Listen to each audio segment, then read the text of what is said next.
The views and opinions expressed in the following program are those of the participants and do not necessarily reflect those of KSMQ Public Service Media Incorporated or its assigns. Hi, I'm Dan Hoffman, host of Farm Connections. On today's show, we learn about which areas of farmland are good candidates for buffer strips.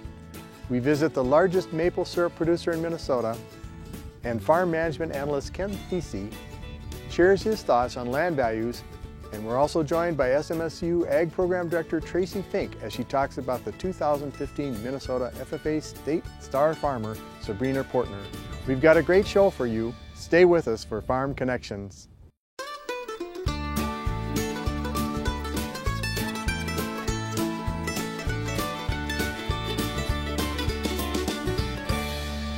Welcome to Farm Connections with your host, Dan Hoffman.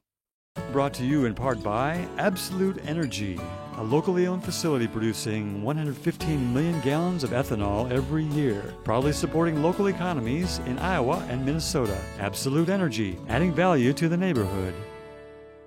Sometimes we may cringe at the cold weather here in Minnesota, but without it, we wouldn't have one of the best treats at the breakfast table, maple syrup. Let's learn more about how maple syrup is harvested from the folks at Herring Maple Syrup in Waterville, Minnesota. With me in the woods today is Tyler Herring. Tyler, this is really an honor to be visiting with you. Your family does a nice business with maple syrup. Yep. Yeah, the syrup, our family has been in it for many years, ever since 1895. And my great-grandpa did it with my great-grandpa, and my grandpa did it, and it just kept on getting passed down on the years, and it also has grown bigger and bigger as well. We used to be out in the woods with flat pans and buckets only, and now we got diesel-fired evaporators with high-pressure vacuum lines. So it's really developed over the years, big time, more efficient. What do you think Grandpa would say? 120 years ago he started this. What would he say if he saw your operation today? I would say he wouldn't believe what he's seeing, more or less. It's something out of the ordinary. Not many people even know of it or have ever heard of it. And a lot of people out there don't even know what real syrup is. They think they're drinking Aunt Jemima's, and it's real. It's really not. It's just caramel flavoring and caramel coloring and maple flavoring, and that's about it. A little corn syrup. And your family at Herring doesn't do anything like that. You have the real product. This is natural sugar right out of the tree. Everything. It's the real deal. It's maple syrup. When Grandpa started in 1895, did he envision a commercial business, or did he do it for some other? No, he just did it for like locals, his neighbors, a couple farmers around him. That was about it. It was just a hobbyist deal. When did your family decide to turn it into a bit of a commercial or farming business? About 4 years ago, 3 or 4 years ago. Actually 5 years ago, I'd say.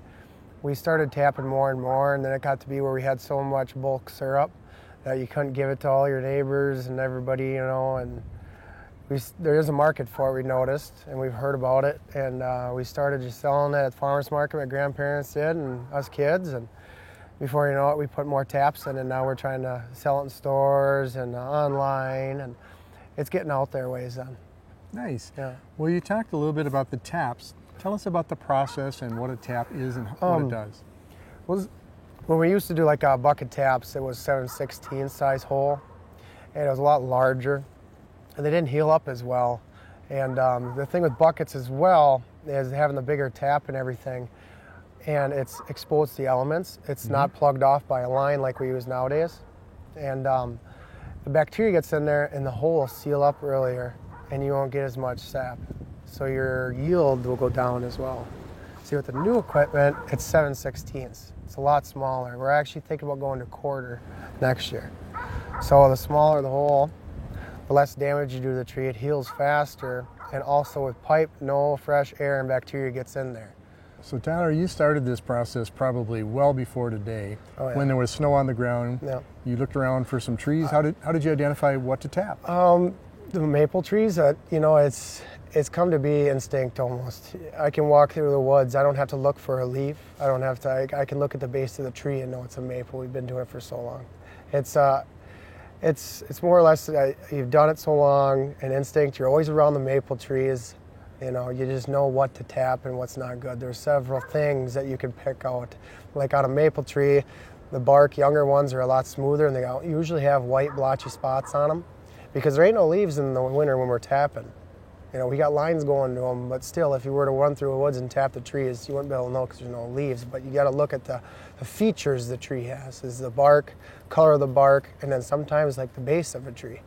A base of a maple, you won't have shoots ever coming off of it. It's just its own tree. There'll never be any junk on the bottom. You look for a certain size of tree? Typically, no, but you know, we have a certain size we won't tap. It's just too small. We'll start at like at least 6-7 inches in diameter cross or radius cross, and you get 18 inches. That is 2 taps, and if you can't wrap your arms around the tree, that's 3 taps. Otherwise, you won't go any more than that. You leave the taps in all winter? The taps aren't in all winter. They're usually tapped probably about 2 weeks before the season, and then we pull them out right after the season's done. So you come back to the same woods the following year. Yep. Where do you put the tap? In the same hole? No, we don't. You have to. It has to be at least 3 to 5 inches away from the old tap, and it can't be straight above or straight below it. Why? And it's because if you tap that tree right there straight below it, sometimes you'll tend to get a leak. And every time I get a leak from the old hole healing, that brings down my PSI in my pump house. And if I'm not pulling what I need in there, I'll lose so many gallons per hour and it'll hurt my yield. We talk a lot about yield. You really sound like a farmer, which is a great thing. What else affects that yield? Is temperature or weather? It's the temperature. It's all weather depending, just like farming. If you get a huge rain, except for that for maple syrup, if you get a big rain or big snow, it's good. You know, if you don't want a big flood when you're farming it either, but there ain't such thing as that out in the woods. The more moisture, the more the merrier. And frost is a big thing. If your frost goes real deep like it did last year, it hurts us because the frost takes so long to come out. See, the frost comes out bottom up. It doesn't come out top down. The more snow you got, that helps. The frost won't go as deep. But when you got a lot of frost, see, like last year, the trees, they didn't even start to run until it got so hot to where my sap spoiled. So you've found a tree, you've tapped it, you've put in a line. Then what happens? I'll tell you how it goes from scratch. When you're going to do a woods, you go out and you walk the woods and you can see all the natural funnel points where everything's going to flow to. Sometimes it helps to have a creek in the woods. Majority of my woods actually do have a creek in them. And we'll flag it. We use a laser or eye level, and you flag all the big pipe. There's actually several different sizes of pipe. Our 5/16 goes tree to tree, and then from the tree to the pipe going the lateral lines up and down the hills, that's inch lines. And that runs down to your main lines. So how many acres do you have underneath production? I would say about 500-600 acres we have of all maple trees. Wow. Yeah. 500 or 600 acres, do you own it all? No, we don't. We lease, we rent. It depends on, every woods is different. And how many taps? About 33,000. Making you probably one of the largest in the state? The largest in Minnesota, by far in Minnesota. And we're looking to grow too. Next year we're looking more towards 50,000. Well, you mentioned other areas maybe not having the same taste or quality as yours. What makes that difference? It's the soil. The soil, and then your sugar content is what it is a lot higher. You see, when you have clay and slake and rock, it ain't good. Your yield ain't strong. It's just like corn. If you plant your corn in a clay field, it's not going to grow as good as it is in black dirt. Well, we certainly have that here. Lots of black soil. I was admiring that. It's very loose. That's the blackest there is. Tyler, those 3,000-gallon poly tanks, the sap accumulates, and there it is. Yep. Now what happens? Well, usually what we'll do is we'll pick it up with a pump truck. We have a semi, and then we have this old fire engine truck, tanker. Then we use that to pick it up, and that runs it back to our sugar bush. And from there, we process it as fast as we can, or we try to, because the faster you process it, the lighter the syrup you're going to get. And the lighter the syrup, the higher the price you're going to get. Lighter in density or color? Color. They have basically, mainly we go on a grade of like grade A, light amber, dark amber, grade B, light amber, dark amber. Then you have commercial. That's your cheapest one. Yeah, but when you get the lighter syrup, you want the grade A light amber. That's the highest price you're going to get. And obviously that syrup needs cooking and reducing. Yeah, we run it through an RO, and the RO takes 60% of the water out. Reverse osmosis. Yeah, reverse osmosis. What percent comes out? About 60% of the water. 60%. Yeah. And after the reverse osmosis takes that much out, what Yeah, happens? the evaporator does the rest. We have a big diesel evaporator, and that does all the cooking, and then it comes to be a finished product. It still has pulp in it, and then we run it through a filter press. And the filter press, you mix a mineral in it, looks almost like flour, and what that does is attaches to the pulp, and then it catches it in our filters. And then when it comes out, it's crystal clear. Otherwise, before that, you can't see through it. It just looks really cloudy. How do you get this wonderful product out to the environment, the people that want to use it? We do it online on our website, herringsmaplesyrup.com. You can find it on there.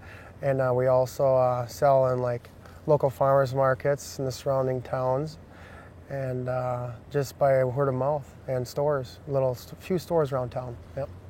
Tyler, thanks for all the hard work you do. All of us with pallets for maple syrup appreciate it. Oh yeah, you bet, you bet. So thanks for coming out. You're welcome. Appreciate it. If there's one thing besides the weather that farmers pay close attention to, it's land values. It impacts a whole host of economic drivers. Whether you own your own land, are renting, or especially if you're hoping to get into farming.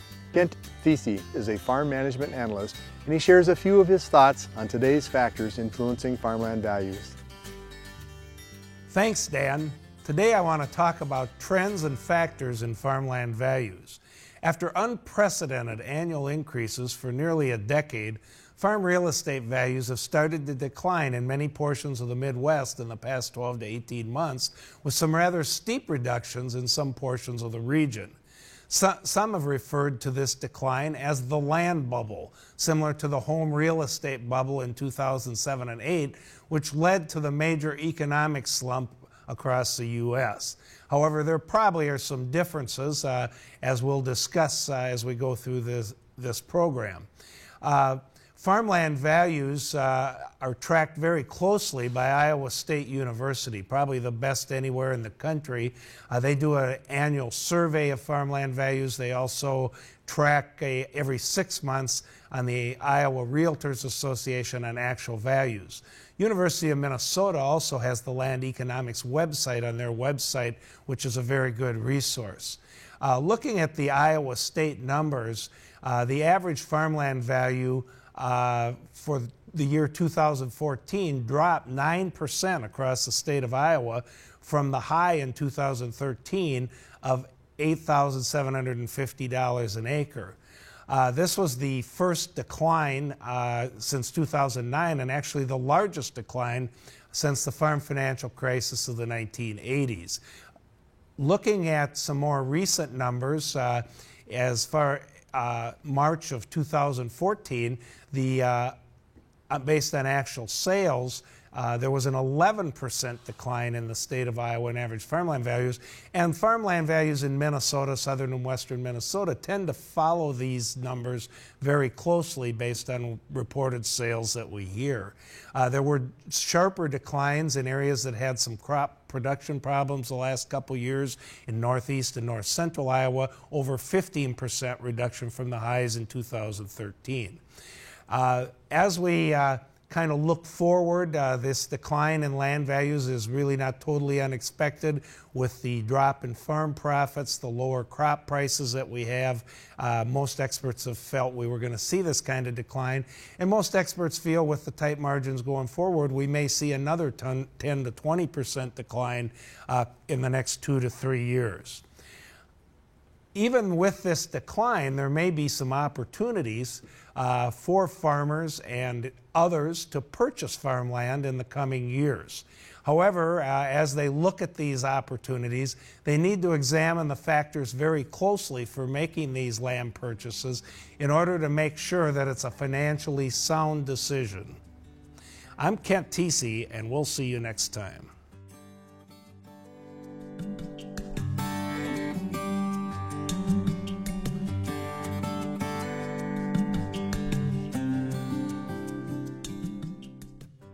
Well, thanks for joining us on Farm Connections, where we're with Justin Hansen.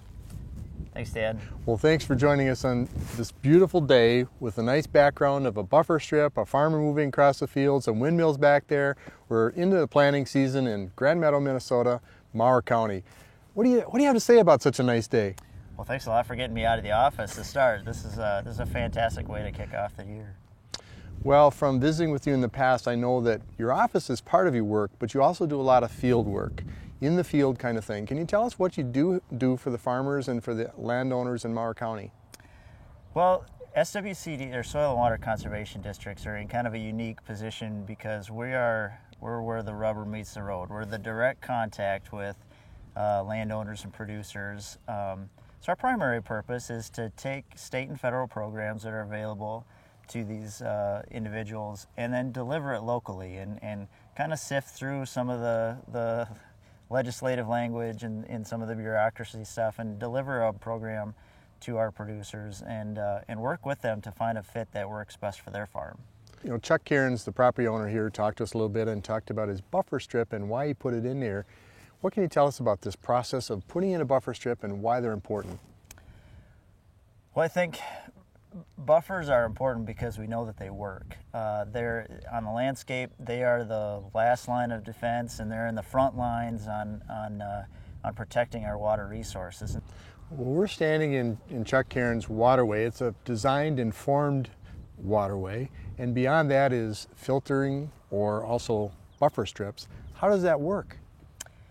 Well, a lot of our guys, we have a strong conservation ethic in Mower County specifically, and I think that carries out to a lot of the different areas in the Corn Belt. But our guys have really been receptive to this treatment train approach, where, just like you said, you might start on the high ground with a grass waterway or little check dams, you know, these sediment control basins that get designed in the land to slow the water down and hold the soil. And then as you work your way down, filter strips along the streams, right at where the land meets the stream. Those are great places for filtering whatever hasn't been filtered out on the way down through those other practices. Well, in this case, the landowner actually was voluntarily decided he wanted to put a buffer strip in, and his father before him. So it's part of a family tradition, and of course his grandfather actually farmed this soil first. What advantages are there to the landowner to having a buffer strip, a waterway, and or a filter strip? Well, primarily it holds the land in place, right? And it saves it for future generations as well. And those guys don't want to lose their soil any more than we want to see it get into the streams. So it's a great working relationship that way because we both have the same goal of holding the soil on the land. Justin, what's involved with actually constructing or putting a buffer strip in place? Well, typically the transition works pretty easily because those areas oftentimes are coming from cropland, so the land is already conditioned to being worked up and the seed bed is almost ready to go. And so what we do is the seed that gets planted, we just broadcast seed right over the top of it or drill it in with a no-till drill and just very lightly incorporate that seed, get good seed soil contact. And then what will happen is, we use a native grass type mix, so we're trying to get back to the way things were historically, the prairie grasses that we had out here 250 years ago, or simulate it to some extent, because that's the greatest amount of filter that you're going to get for the money that the programs are helping assist with. Does your agency have equipment the farmers can use to plant or maintain the property? Yeah, our situation works good. It's the same as a lot of soil and water districts, is that we have a broadcast seeder and no-till drill right in the office. So we kind of act as a one-stop shop. We can talk the landowners through what mixes are going to work best for that land and what they need to get into the program as well. And so we got that option. They can seed it themselves with the no-till drill, or we can come out and do the broadcast seeding. There's a sizable elevation difference between this landowner's program or buffer strip that's been around for 14 years and the one that's only about 3 years old. Mm-hmm. Why is that, and is it a natural thing? Well, this is a good illustration, a visual of what happens when a filter strip's been around for a long time. So the soil has had years of runoff that's kind of been creeping into that filter strip over many years, and it's actually settled out in there before it's actually got to the stream. And so what happens is it keeps on kind of growing and building up a little bit, and it's an illustration that shows that the filter strip is working and being effective. Have you got some places or examples of sites where they're thinking about buffer strips that we could look at? We were lucky enough, and this is a perfect example of how cooperative sitting down around a table and working through the issues can be. We had the landowner and the renter and myself sitting down and saying, hey, what do we got to do to fix this issue? What's available? What's the best way to make this farm productive long term? And so I thought that was a great case of how all three of us working together can get at the right solution. And everybody was in agreement that something needed to be done, and I think we've got a great plan. And this spring, that area will get seeded down, and we'll have permanent protection, actually, on a piece that really needs it. You mentioned FSA or Farm Service Agency. Do you partner with them often? Yeah, we partner with several agencies, and Farm Service Agency is one of our sister agencies, you'd say. We work very closely together because they pay the bills and take care of the cost share of the things that the money side of things. The landowner mentioned two programs, CRP and also RIM. What is that, and how can it be used to help the farmer? Well, CRP is the Conservation Reserve Program. We've changed the program a little bit over those years in that we've made it very specific, and it's more surgical. So the way that we look at it is, rather than rolling 80 acres of great farmland in a good economic time, now we can take and get those down to what are your 2 or 3 most critical areas, and then get folks enrolled in the program and get them a payment that offsets their loss. So our landowner out here, he could be farming much of this ground and making an income off that land, and so you have to have an offset to encourage him to not do that. And so by enrolling in the program, he gets a rental rate that's competitive with what rates are in the area, in the neighborhood right now. And in exchange for that, then he sets it aside and provides this buffer for the greater good. Justin, thanks so much for sharing the great information and your time. Appreciate it very much. Thank you, Dan. Stay with us. Ag 101 is coming up next. Exploring career opportunities in agriculture. Ag 101. Funding for Ag 101 provided by the Ag Star Fund for Rural America. Hello, we're joined with Sabrina Portner from the Sleepy Eye FFA chapter. Welcome, Sabrina. Thank you. Great, glad to have you. Well, Sabrina, I hear that you are a senior in high school and you're looking at a career in dairy science. Can you tell me a little bit more of, how you came to that conclusion of majoring in that and where you're going to go for college next year? Mm-hmm. Well, I grew up on a dairy farm. We milk about 270 brown Swiss cows. So just helping on the farm throughout my life and being involved in ag organizations like 4-H and FFA really sparked my interest in staying with the dairy industry and using my passion for it to find a career for myself. So I've been looking at schools and looked at a lot of ag colleges and came to the decision of Iowa State and Ames, Iowa. So definitely excited to be there next fall.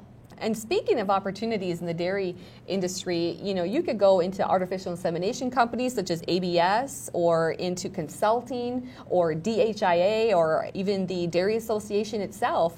Do any of those spark your interest with those kind of career opportunities? Yep, after school I definitely I'm looking into either working for a semen company or even a nutrition company because both the genetics side and nutrition side of the dairy animal interests me.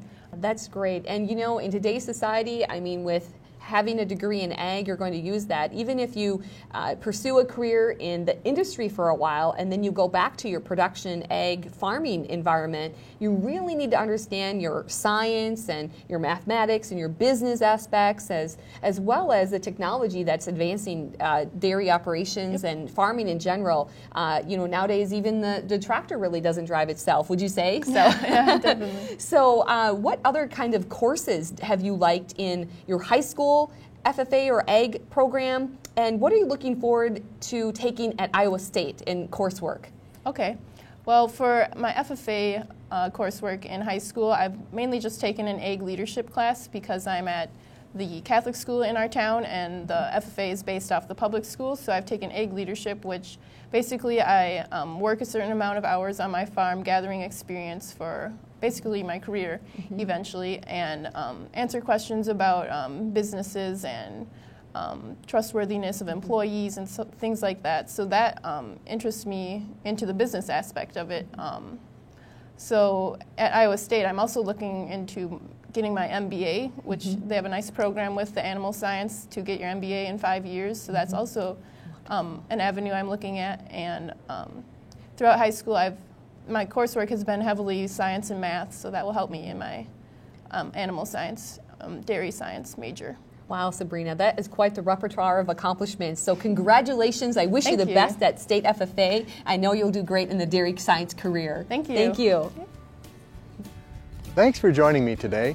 We've learned a great deal about agriculture production and important land conservation techniques. Thanks for watching. I hope you'll join us again on Farm Connections.